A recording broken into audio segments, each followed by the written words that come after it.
제목은 행동해야 하는 믿음인 것입니다. 행동해야 하는 믿음.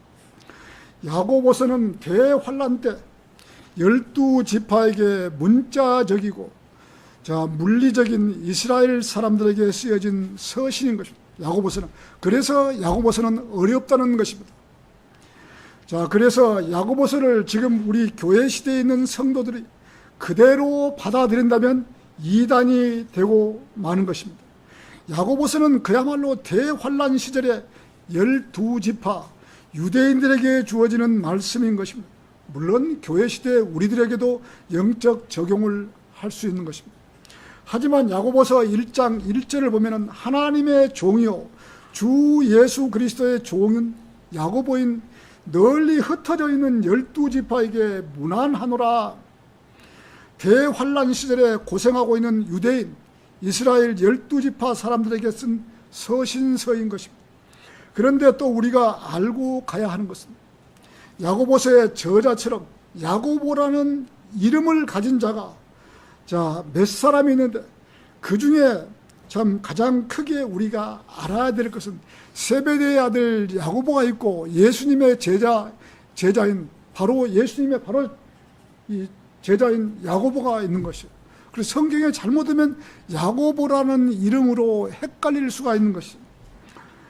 예수님 제자이면서도 항상 예수님 주의를 베드로와 요한과 야고보 트리플 그룹을 이루면서 예수님과 함께 나오는 구절이 많이 있는 것입니다.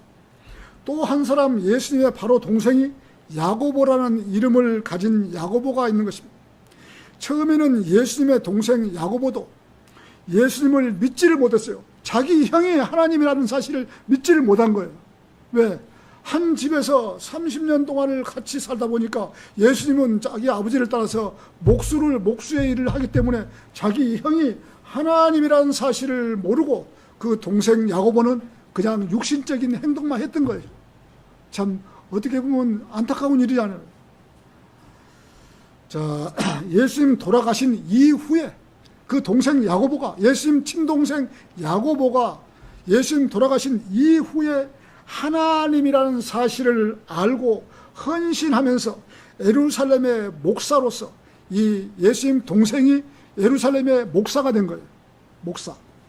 목사로서 사역을 감당을 했던 것입니다. 이 두 사람의 야고보 중에서 예수님 동생 야고보가 야고보서를 기록한 것이 아니고 세베대의 아들 야고보가 기록을 했던 것입니다. 요한과 야고보의 어머니는 이 세베대의 아들 야고보는 이 예수님 살아계실 때 세베대의 아들 야고보와 요한의 어머니가 예수님을 찾아와서 마태복음 20장 20절에서는 그러자 그분께서 그녀에게 말씀하시기를 네가 무엇을 원하느냐. 야고보의 어머니가 예수님을 찾아와서 지금 이렇게 자기 아들들을 이렇게 해달라고 사정을 하는 장면이 성경에 나오는 것이요. 그녀가 이 예수님께 말씀드리기를 저의 두 아들을 이렇게 당신의 왕국에서 한 명은 당신의 오른편에 앉게 해주시고 한 명은 왼편에 앉게 해주시고 이렇게 지금 야고보와 요한의 어머니 세베대의 아들 지금 자기 어머니가 와서 지금 이렇게 지금 부탁을 하고 있는 거예요. 예를 들어서 우리 이 혜성이가 있다면 혜준이 엄마가 예수님께 찾아서 우리 아들을 한 명은 오른쪽에 앉게 해주시고 한 명은 왼쪽에 앉게 해주시고 이렇게 지금 예수님께 와서 지금 부탁을 하고 있는 거예요. 그 두 형제가 당신의 오른편에 앉게 다른 한 명은 왼편에 앉도록 허락하여 주셔서 그의 어머니가 이렇게까지 예수님께 찾아와서 해달라고 했던 그런 야고보인 것입니다. 야고보. 그래서 성경에 야고보가 딱 나오면 이 사람이 세베대의 아들 야고보인지 예수님의 동생 야고보인지 많이 헷갈리는 것이죠. 세상의 어머니들은 다 똑같은 마음인 것입니다. 12제자가 있는데 자기의 두 아들을 하나는 오른쪽에 하나는 왼쪽에 앉게 해달라고 와서 부탁을 한 것이에요. 지금 보면 어떻게 보면 치맛바람이라고 해도 과언이 아닌 것이죠.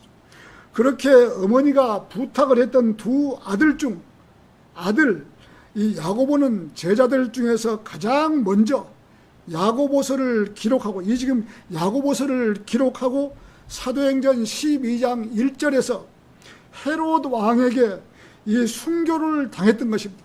제자들 12명, 하나는 유다 이스카리옷은 자기가 자살해서 죽었고, 그 다음에 11명의 제자들 중에서 야고보가 가장 먼저 헤롯 왕에게 칼로 순교를 당했던 것이죠.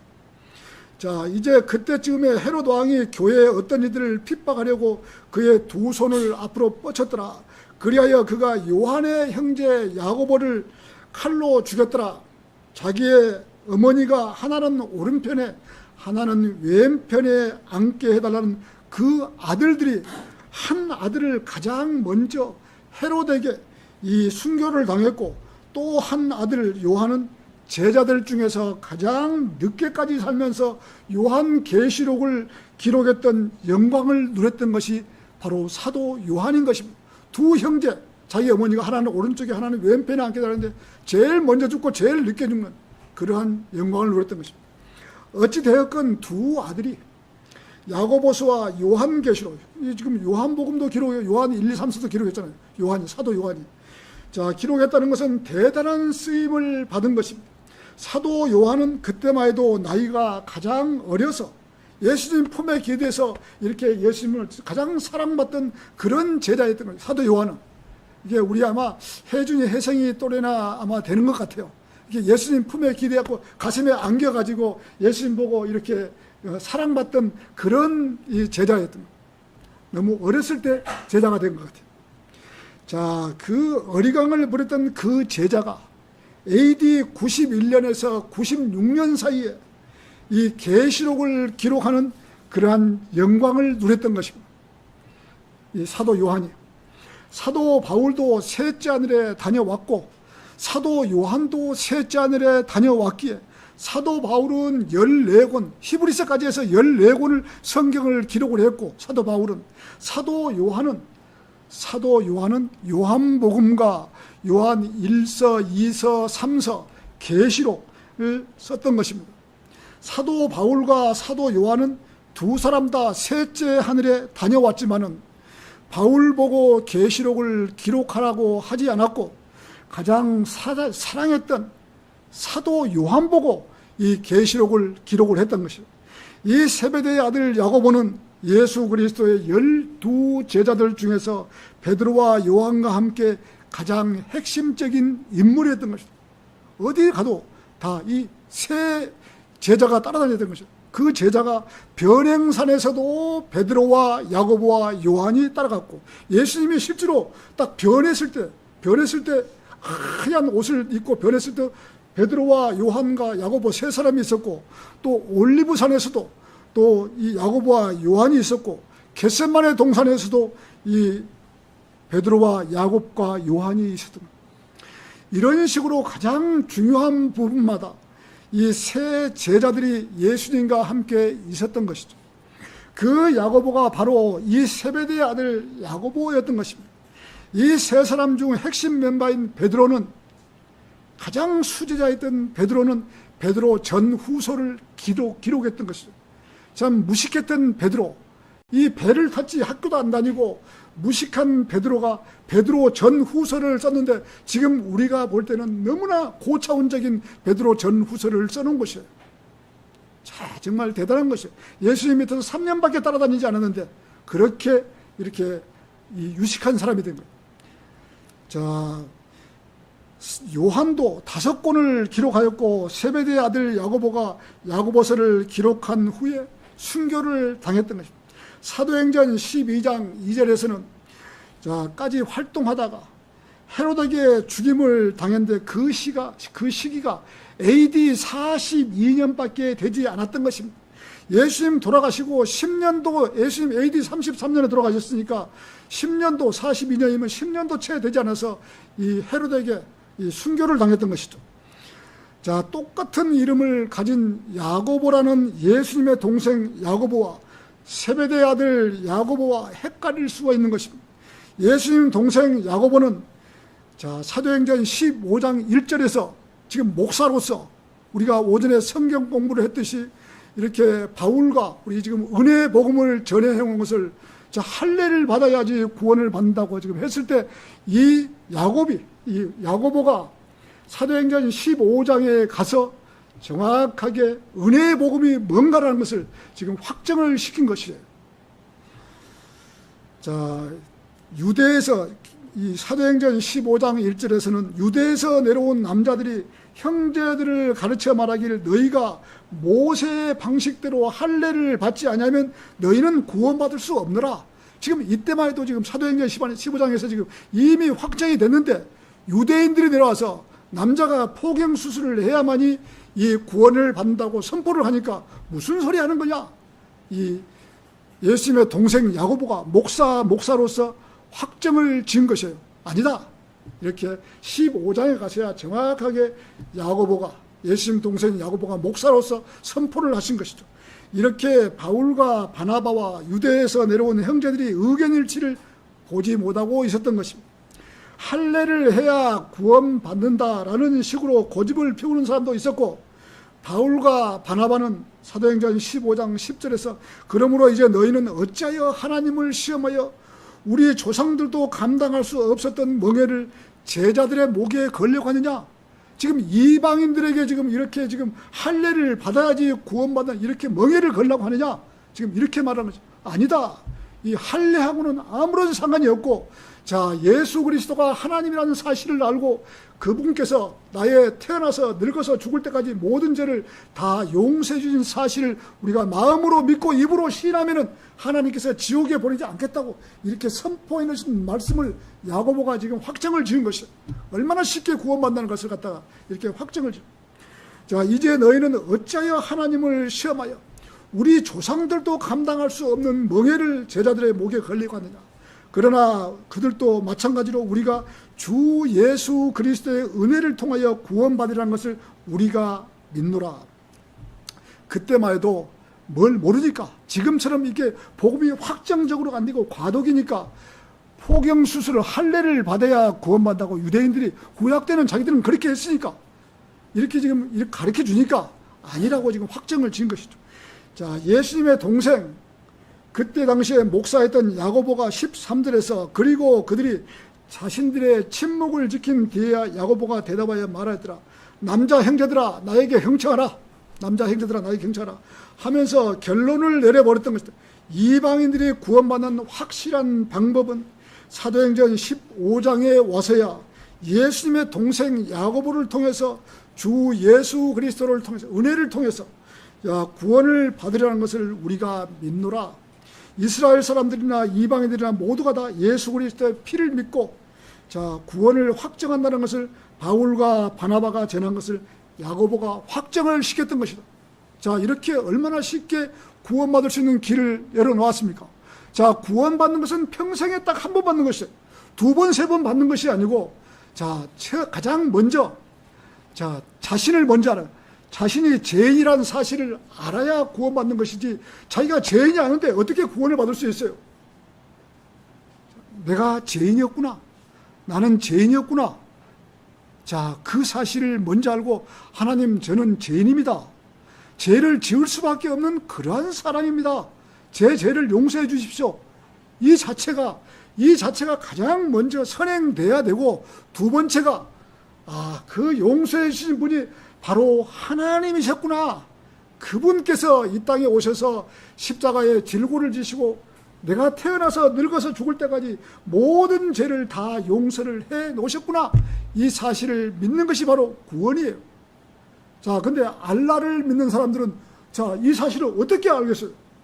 지금 우리나라에 많은 교회가 있지만은 교회가 참 목사가 복음만 조금만 쉽게 전한다면은 자기의 죄 문제를 해결할 수 있는 그런 말만 한다면은 구원받을 수 있는 기회가 좋은 기회가 있는 거예요. 근데 죄인이라는 사실을 빼버리고 그냥 예수 그리스도가 여러분의 죄를 위해서 죽었다는 사실만 이렇게 알기 때문에 구원을 받지 못하는 것이에요. 구원받는 것은 이렇게 쉽게 받는 것입니다. 한 번 구원은 평생토록 잊어버리지 않으니까 한 번 딱 그랬었구나 그러면은 평생토록 안 잊혀지는 것이에요. 구원은 영원한 보장이에요. 다만 이방인들이 우상들에게 이 오염된 것들을 멀리하고 음행을 멀리하며 목이 졸려 죽은 것들을 멀리하고 피를 멀리하도록. 그러니까 이렇게 제자들이 다른 사람의 이렇게 다른 이 우상숭배를 하지 말고 이 동물을 먹는데 피는 먹지 말라. 피와 함께 이 고기를 먹지 말라. 지금 이렇게 지금 조언을 해주신 거죠. 조언. 피를 먹지 말라고. 그들에게 글을 쓰자고 했던 것입니다. 이방인들이 예수 그리스도를 통해서 구원받는 것이고 할례로 구원받는 것이 아니라고 할례로 구원받는 것이 아니라고 확정을 지어줬던 것이죠. 다만 이방인들이 예수 그리스도를 믿는 사람들이 동물의 피를 먹지 말라는 당부의 글을 보냈던 것입니다. 노아의 시절 이전까지도 동물을 잡아먹지 않았어요. 노아 시절, 노아의 홍수 이후에 사람들에게 이 동물을 먹으라고 한 것이죠. 근데 동물을 먹기는 먹되 피는 먹지 말라고 지금 성경으로 피는 먹지 마. 하나님께서 성경에 누누이 기록된 거예요. 피는 먹지 말라고. 피는 먹으면 안 좋다고 사람들에게 피는 먹지 말라고 해놓은 것이에요. 이 결단을 내린 사람이 바로 예수님의 이 동생 야고보였던 것입니다.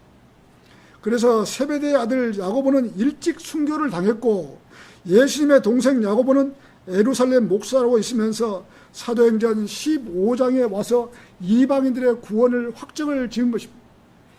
행동해야 하는 믿음, 행함이 없는 믿음은 죽은 믿음이다. 지금 이렇게 야고보서에 와서 행함이 없으면 죽은 믿음이다. 여러분들, 이것은 환난 시대에 대해 정해지는 이 구원의 교리예요. 지금 우리가 지킬 것이 아니에요. 여러분들이 이렇게 세대적 진리를 안다면 이 사실을 알지만은 세대적 진리를 모르니까 이렇게 환난 시대에 우리가 행위로 구원을 받는다? 이것은 절대로 구원받는 것이 아니에요. 이 구원은 그냥 믿음으로, 은혜로 받는 것이지, 행위로 내가 어떤 행위를 해서 구원받는 것이 아니라는 것을 여러분 첫 번째 알으셔야 되는 것이죠. 오늘 본문 야고보서 2장 20절에서는 그러나 오 허황된 사람아, 행위들이 없는 믿음이 죽은 것임을 알고자 하느냐 라고 오늘 설교하는 야고보서 기간은 대환란식이라는 것을 알아야 하는 것입니다. 대환란. 우리 이 교회를 처음 나오면 잘 모르는 것이죠. 대환란이 언제 일어나는 걸 잘 모르는 것이죠. 지금 우리가 이리 올라오느라 휴거하고 올라가고 나면 그때부터 대환란이 7년이 시작되는 것이에요. 이 대환란 시기에 이 위에 올라가지 못한 남은 자들에게 지금 행해지는 것이죠. 그때는 믿음과 행위로 똑같이 해야지 구원받는 것입니다. 지금 이 시대, 교회 시대는 구원받는 방법은 믿음으로만이 구원을 받는 것이에요.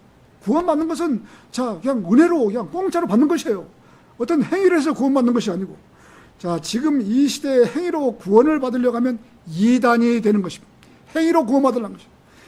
우리나라 많은 교회들이 이 사실을 간과해버리고 무조건 행위로 구원받으려고 교회에 나와서 돈부터 내려고 하는 교회가 많이 있는 것입니다. 그 교회 와서 일부터 먼저 하려고 하는 것 아니에요. 구원받고 난 이후에 해야 되는 것이죠. 구원은 가장 쉽게 받는 것이잖아요. 미안하지만 구원을 제일 먼저 받고 난 이후에 하나님의 일을 해야 하는 것입니다. 구원받기 전 하나님을 위해서 일했다면은 그 일은 별 소용이 없는 것이죠. 물론 냉수 한 잔이라도 우리가 거리 설교할 때 한 잔이라도 주면은 그 사람은 나중에 참 그 상을 잃지는 않지만 그건 지금 대환란 시절에 지금 유대인들한테 한 말이거든요. 믿음은 믿음대로 필요하고 행위는 행위대로 필요한 것이 대환란 시절에는 1차적으로 믿음으로 구원을 받고 나서 행위로 끝까지 견뎌야 하는 것이다. 대환란 시절에는. 그러면 어떻게 끝까지 견뎌야만 하는가? 손이나 이마나 적그리스도의 표를 받지 말아야 되는 것입니다. 표를 받아버리면 환난 성도는 끝이에요. 설령 믿음으로 구원을 받고 이마나 손에 표를 받아버리면 구원을 잃어버리게 된다는 것입니다. 우리 마태복음 22장 11절을 한번 보시죠. 앞으로 넘겨서 마태복음 22장 11절.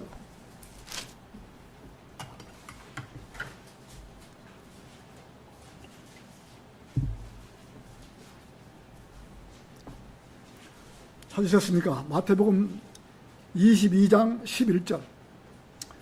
자, 그런데 왕이 손님들을 보려고 들어왔을 때 그가 거기서 결혼식 의복 한 벌도 갖추지 않은 남자를 보았노라. 그리하여 그가 그에게 말하기를, 친구야, 그대는 어찌 결혼식 의복 한 벌도 갖추지 않은 채 여기로 왔는가 하니라. 그러자 그는 말문이 막혔더라. 그때 왕이 그 종들에게 말하기를, 그의 손발을 묶고 그를 데리고 나가서 바깥 어둠 속으로 그를 던지라. 거기에는 울며 이를 가는 일이 있으리라 했더라. 이것이 무슨 말이냐고, 무슨 말이냐면은 환란 시대 때 끝까지 믿음을 잘 지키다가 마지막 때 표를 받아버린 사람이에요. 끝까지 견디지를 못하고 표를 받아버린 사람은, 이 사람은 구원을 받지 못한 사람이에요. 이 사람이, 우리가 지금 교회 시대 때 이 구원받은 성도들이 7년 대환란 동안 위로 갔다가 내려와서 재림을 때 이 땅에 내려와서, 혼인식은 위에서지만 혼인잔치는 밑에서 하는 거예요. 이 땅에 내려와서. 자, 예수님과 혼인잔치를 하는데 의복을 입지 않고 지금 혼인잔치에 참석을 한 거예요. 그러니까 예수님께서, 자, 이 의복을 안 입었기 때문에 이 사람은 이 끝까지 견디지를 못한 사람이다 이거지. 이 사람을 끌어내서 영원한 불 속으로 던지라고. 끝까지 지키지를 못한다면은, 믿음을 지키지 못한다면은 영원한 지옥불로 던지라고 한 것이에요. 그래서 대환란 시기에는 믿음과 행위로 끝까지 지켜야 되는데, 표를 받지 말아야 되는데, 마지막 라스트에 가서 표를 받아버린 사람이에요. 그래서 이렇게 손님으로 참석했는데 의복을 준비를 해 오지 못한 거예요. 그래서 영원한 불 속에 던지라고 한 말이에요. 자, 그래서 대환란 시기에는 구원받기가 어려운 것입니다. 자, 이 시기에 행동으로 하지 않고 말로만 해서는 안 되는 시기인 것입니다. 반드시 행동으로 해야 하는 시기인 것입니다. 그때 그 시기에는 행위들이 없는 믿음은 죽은 것임을 네가 알고자 하느냐. 이때는 서로 간에 표를 받지 않았기 때문에 가난하고 굶주림에 허덕일 수밖에 없는 것입니다. 이것은 교회 시대, 지금 우리 시대하고는 지금 완전히 딴판이에요. 지금 우리 시대는 5분, 10분이면 구원받을 수 있잖아요. 근데 7년 대환란에는 그렇지 않다는 것이죠. 끝까지 견디는 자가 이 구원을 받는다는 것이죠. 교회 휴거하고 딱 떠나고 나면은 이 마지막 시대에는 이렇게 표를 받아버리면, 하루 남겨놓고 표를 받아버리면은 이렇게 손님으로 참석을 해야 되는데 예복을 입지 못하고 영원한 불 속으로 던져지는 것이죠. 세상에 기독교를 믿는다고 하는 사람들이 믿음으로 구원을 받았는데 야고보서 2장 14절에 딱 읽으면 앞이 턱 막히는 것이에요. 우리가 믿음은 공짜로 받았는데 야고보서에 딱 오면은, 야, 뭔 이런 말씀이 어디서는 믿음으로 구원받는다 해놓고는 야고보서에 오니까 행위가 없으면 구원받지 못한다 그러니까 앞이 막히는 것이에요. 자, 나의 형제들이 비록 어떤 사람이 자신에게 믿음이 있다고 말하여도 행위들이 없으면 그것이 무슨 유익이 주겠느냐. 행위로 해야 된다 이거지, 야고보서에는. 자, 믿음이 그를 구원하겠느냐 라고 성경이 그렇게 제시하고 있으니 이 구절에 와서 구원을 받았다는 성도들이 앞이 꽉 막히는 것입니다. 실컷 믿음으로 구원받았다고 했는데 야고보서에 오면은 믿음이 구원을 하겠느냐라고 이렇게 비아냥을 하고 있는 것이, 차라리 야고보서라는 책이 없었으면 하는 성도들도 있었다는 것이죠. 칼빈이 그랬다. 칼빈은 이 야고보서를 지푸라기 서신이라 했다고. 칼빈은 이해를 못하니까 야고보서를, 우리에게 주어진 이 성경 말씀이 아니라 대환란 시절에 주어지는 성경 말씀을 이해를 못하니까 지푸라기 서신이라고 했던 것이죠. 자, 가령 어떤 형제나 자매가 헐벗고 매일의 양식이 결핍되는데 너희 중에, 자, 누군가가 그에게 말하기를 평안함 가운데 떠나라. 너희는 따뜻해지고 채워지라 하고는 그럼에도 너희 몸에 필요한 것들을 그들에게 주지 않는다면, 가시라면서 먹을 것을 주지 않고 이불을 주지 않고 그냥 말로 평안히 가라. 이렇게 하면 안 된다는 것이죠. 자, 그것이 무슨 유익을 주겠느냐. 바로 그와 같이 믿음도 행위를 없이 그것뿐이라면 죽은 믿음인 것입니다. 대환란 시절에서는 이렇게 해서는 안 된다는 것입니다. 자, 말로만 해서는 안 되고 반드시 먹을 것을 주어서 행위로 해야 된다는 것입니다. 7년 대환란 기간에는. 여러분들 아셨죠? 21절에서는 우리의 조상 아브라함이 자신의 아들 이삭을 제단에 바쳤을 때 그가 행위들로 정당함을 입증받지 아니하느냐. 지금 이 이삭이, 지금 아브라함이 이삭을 갖다가 제단에다가 바치려고 했을 때 행위로 했다 이거지. 정당함을 입증받지 아니하였냐. 지금 이렇게 말하는 것이죠. 자, 어떻게 믿음이 그 행위들로 더불어 작동하였으며 믿음의 행위들에 하여 완전해졌는지 네가 보느냐? 아브라함은 자기 아들 이삭을 모리아산 제단에다가 바치려고 했을 때 하나님께서 바치라고 했던 것이에요. 아브라함 보고 네 아들을 모리아산 데리고 가서 자, 제단에 바쳐라. 그때 이렇게 이삭은 16살이에요. 16살. 16살인데 그 늙은 아브라함이 16살 먹은 그 애를 죽일 수 있어요? 근데 이렇게 자기 아버지 명령에 따라서 손발을 다 꽁꽁 다 묶여가지고 그 장작더미 위에다가 올려놓고 칼을 이렇게 아들을 죽이려고 한 거죠. 하나님의 명령에 따라서 16살 먹은 애를. 자, 하나님의 명령에 의하여 모리아산에서 이삭을 바치려고 온전한 마음을 먹었던 것입니다. 칼로 이삭을 찌르기 직전, 칼로 내리치기 직전에 하나님께서 아브라함아 찌르지 마라 이거지. 아브라함아 찌르지 마라. 중단해라 이거지. 자, 하나님의 음성이 들려 손을 멈추고, 자, 수풀에 뿔에 걸린 양을, 그 옆에 보니까 이 수풀에 걸려있는 양이 한 마리 있는 거예요. 그 양을 갖고 이 제사를 드리라 이거죠. 하나님께서 이 뿔에 걸린 그 양을 잡아가지고 하나님께 제단에 제사를 드렸던 것이죠. 그래, 자기 아들은, 그래서 하나님께서 아브라함을 네가 실천하느냐, 실천을 못하느냐, 이 아브라함을 떠봤던 것이죠.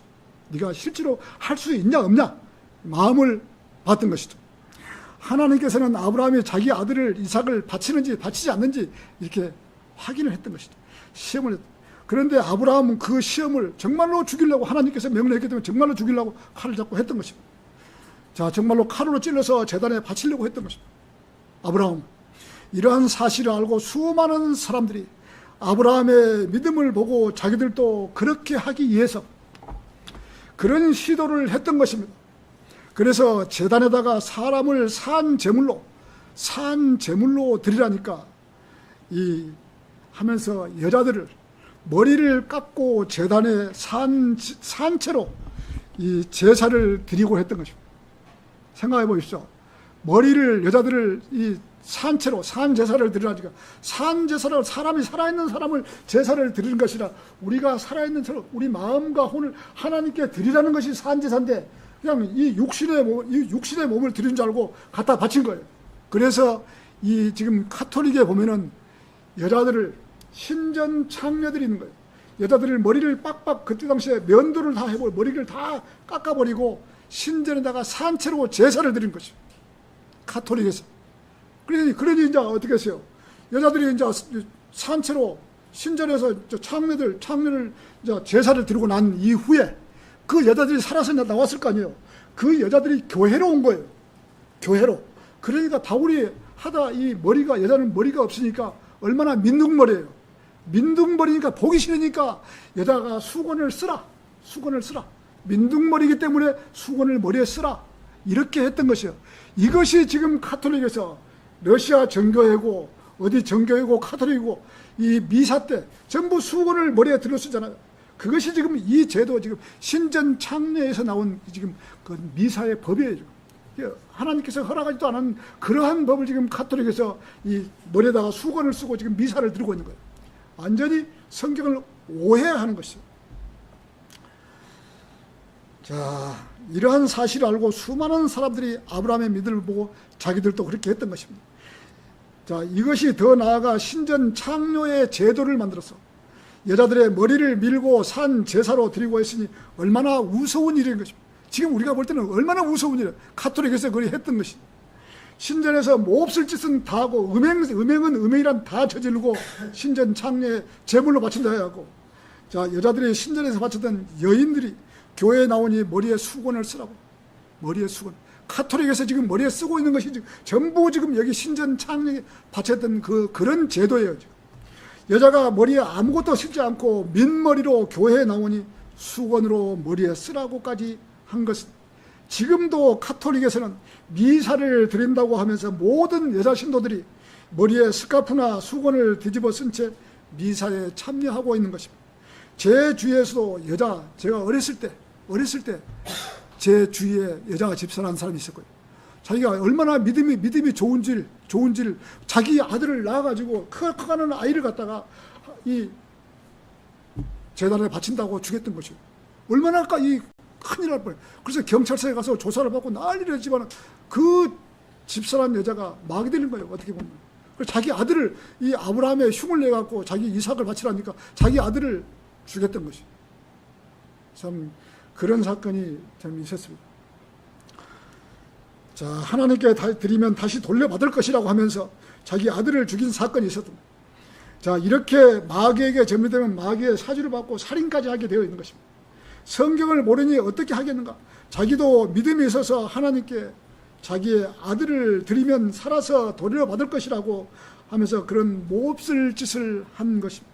아브라함이 자신의 아들 이삭을 제단에 바쳤을 때 그가 행위들로 정당함을 입증받지 아니하였느냐? 행위로 했다 이거죠. 이 말씀을 보면 행위로 구원받아야 한다는 말씀입니다. 행위로 구원받아요. 이런 구절은 로마 카톨릭에서 가장 좋아하는 구절인 것입니다. 그리고 은사주의자들이 최고로 좋아하는 구절인 것입니다. 하지만 우리는 이 구절을 아주 주의를 해야 하는 것입니다. 그가 행위들로 정당함을 입증받지 아니하였느냐. 성경은 꼭 이런 행위들을 해야만이 하나님께서 인정해 준다는 말씀입니다. 그런데 그 시기가 언제인가를 알아야 하는 겁니다. 성경을 나누지 못하면 무조건 이단이 되는 것입니다. 무조건 이단이 되는 것입니다. 자, 구약 시대와 교회 시대와 환란 시대와 구분해야 하는 것입니다. 우리는 다 알고 있잖아요. 구약 시대는 어떻게 구원을 받고, 교회 시대는 어떻게 구원을 받고, 환란 시대는 어떻게 구원을 받고, 구원받는 방법을 우리는 다 알고 있잖아요. 이것을 두리뭉실 뭉텅그려 가지고 지금 세상 교회가 지금 다 그렇게 하고 있으니까 구원을 받았다가도 또 헷갈려 가지고 그러면 행위를 해야 된단 말이냐. 이렇게 또 구원이 헷갈린 거예요. 정말 잘못된 것이죠. 성경을 나누지를 못하니까 이런 문제가 발생되는 것이죠. 자, 우리나라 모든 교회가 장로교인이 무슨 교인이 다 이 사실을 지금 나누지를 못하기 때문에 이렇게 지금 엉망진창이 돼가고 있는 것이죠. 그러니 어디서는 믿음으로 구원을 받았다 그러고 어디서는 행위로 구원을 받았다고. 이게 말이 안 되는 것이죠. 나누지를 못하기 때문에 이런 현상이 벌어지는 것입니다. 그래서 공부를 해야만이 세대적 진리만이라도 알았다면 야고보서는 이스라엘 12지파에게 주는 거구나. 우리에게 주는 것이 아니구나. 그때가 바로 환란 시대였구나. 환란 시대에서 12지파에게 주는 성경 말씀이구나 라고 안다면은 야고보서가 얼마나 어려워요. 가장 쉬운 거죠. 계시록 다음으로도 쉬운 것이 야고보서죠. 다 알아버리면 끝이에요. 근데 그걸 모르면은 가장 어려운 성경이 되는 것이죠. 그래서 공부를 해야 되는 것이죠. 자, 이런 말씀은 대환란 시기에 믿음과 행위로 끝까지 견디야만이 구원을 받을 수 있다. 그러한 방법입니다. 디모데후서 2장 15절에서는 진리의 말씀을 올바로 나누어 너 자신이 하나님께 인정받는 자로서 부끄러울 필요 없는 일꾼으로 나타내도록 공부하라고 하셨기에, 자, 나누어서 공부해야 하는 것입니다. 마태복음에서 사복음서 또는 히브리서, 야고보서, 계시록, 이렇게 대환란 시절에 주어지는 거구나. 우리에게 주어지는 것이 아니고 우리는 영적으로 받지만, 교훈을 받지만은 실제로 문자적으로는 대환란 시절에 주어지는 이 성경 말씀이구나 라고 안다면은 어디 가서 헷갈린 소리를 안 하는 거예요. 주기도문이나 하고 있고 사도신경이나 하고 있고 이런 누른 밟지를 않는 것이에요. 자, 물론 교회 시대 성도들에게서 영적인 교훈은 주는 말씀도 있는 것이죠. 하지만 야고보서는 널리 흩어져 있는 12지파에게 쓴 서시, 구원받은 방법은 각 시기마다 구원받은 방법이 틀린 것입니다. 하나님의 명령대로 하면 되는 것입니다. 아담은 선악과를 먹지 말라고 했으면 안 먹으면 되는 것이죠. 자, 노아는 배를 만들려고 해서 배를 지으면 그때는 바로 노아는 구원 받는 것이에요. 배를 지으면은. 노아 자기 혼자서 배 지었겠습니까? 자기 아들들도 다 와서 일했을 거 아니에요. 그러면 구원 받는 것이에요. 자, 구약 성도들은 율법을 지키라고 했으면 지키면 되는데 하나님께서 못 지키는 방법을 못 지키를 아는 거니까, 그러면 니네들이 못 지키니까 동물의 제사로 피로 가지고 하나님께 드려라. 그러면 되는 것이에요. 자, 율법을 지킬 수가 없이 동물의 피로 이 제사를 드리라고 하면 그거 되는 것이에요. 예수님 살아계실 때는 저분이 하나님이다. 저분이 주 예수 그리스도, 그러면 또 구원을 받는 것이죠. 지금 이 시대에는, 이 교회 시대는 예수 그리스도의 보혈을 믿고 그분의 모든 죄를, 나의 죄를 우리의 죄를 용서해 주신 것이 아니라 나의 죄를 용서해 주신 사실을 마음으로 믿고 입으로 시인하면 구원받는 것이요. 얼마나 쉽게 받는 것입니다. 내가 내 입으로 주 예수를 시인하고 하나님께서 그를 죽은 자들로부터 살리신 것을 네 마음에 믿으면 구원을 받으리라. 이는 사람이 마음으로 믿어 의에 이르고 입으로 고백하여 구원에 이르기 때문이라. 마음으로 믿고 입으로 시인하면은 우리가 구원받는 거예요. 아, 그분이 하나님이셨고 그분이 나의 죄를 위해서 내가 태어나서 늙어서 죽을 때까지 모든 죄를 위해서 그분이 십자가에 달려서 다 이루셨구나. 그렇구나. 이것이 바로 구원받는 길이에요. 어떤 몸이 막 열불나서 막 따끔해갖고 막 불이 확 올라서 구원받는 게 아니고, 구원파와냐고로 어떤 깨달아서 구원받는 것이 아니고, 그랬었구나. 나를 위해서 예수님께서 십자가에 달리시고 죽으셨다가 3일 만에 부활하셨구나. 그분이 내가 태어나서 모든 죄를 다 용서해 주셨구나.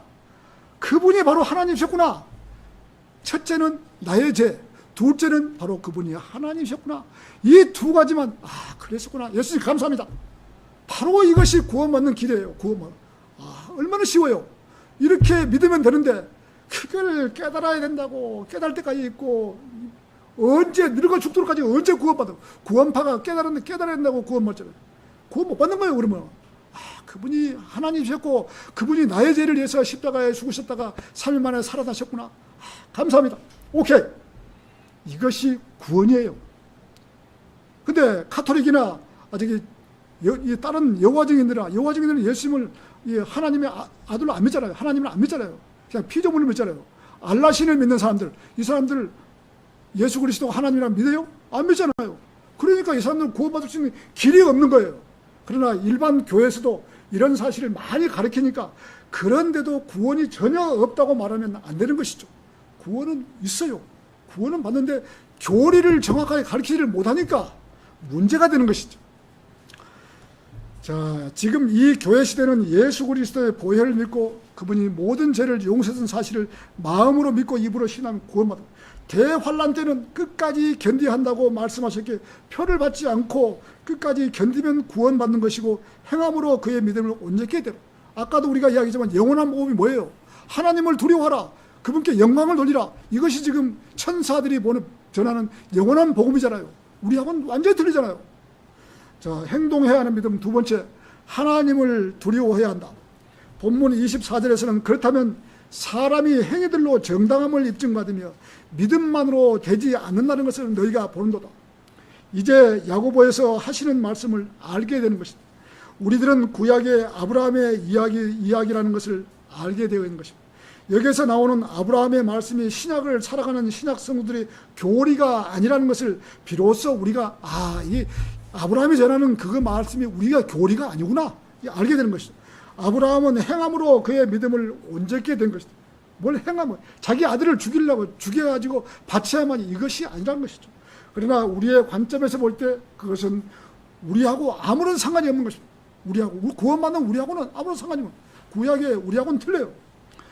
아브라함은 하나님의 명령을 듣고 그대로 순종했다는 것입니다.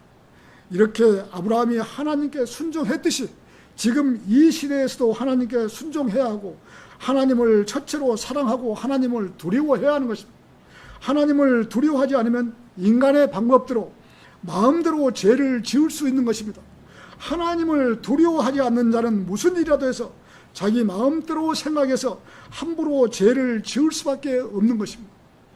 하나님을 두려워하는 성도는 죄를 지으려 하다가도 이것이 죄라는 사실에 양심에 호소하기 때문에 함부로 죄를 짓지 못하고 그 자리에서 돌아서게 되어 있는 것입니다.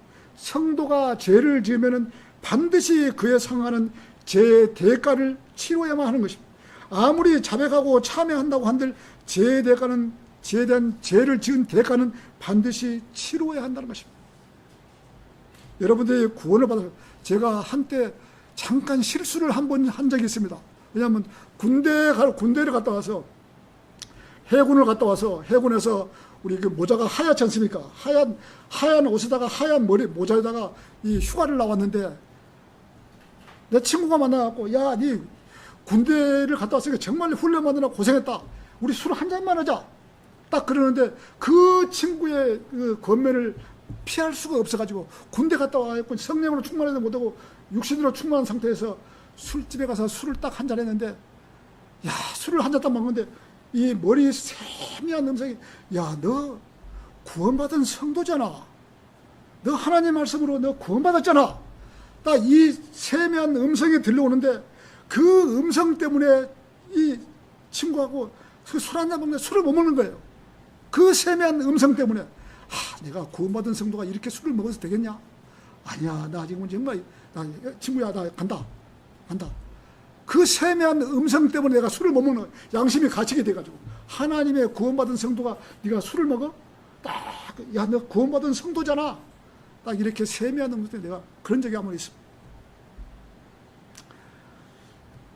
자, 자백하고 이 구원받은 성도가 어떤 죄를 짓고 나면 자백하고 참회하면 그 죄에 대한 용서는 해주시는 거예요. 이미 하나님께서는 우리가 늙어 죽을 때까지 모든 죄를 다 용서를 해놨어요. 그렇지만 우리가 중간에 세상을 살면서 죄를 안 지을 수는 없는 거예요. 죄를 알고도 짓고 모르고도 짓고 죄를 질 수밖에 없는 거예요. 그러면 그 죄마저도 하나님께서 다 용서해 놓은 것이에요. 그러나 그 죄에 대한 대가는 반드시 우리가 치러야 된다는 것이죠. 죄는 용서는 해줬어요. 그러나 죄에 대한 대가는 치러야 된다는 것이죠. 자, 우리가 세상을 살 때도 죄를 지면은 경미한 죄는 형사건이 안 되잖아요.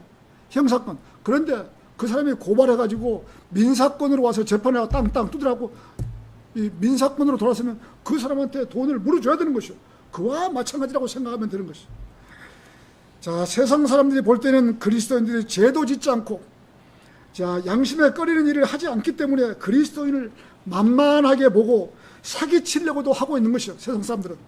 사기 당하는 것은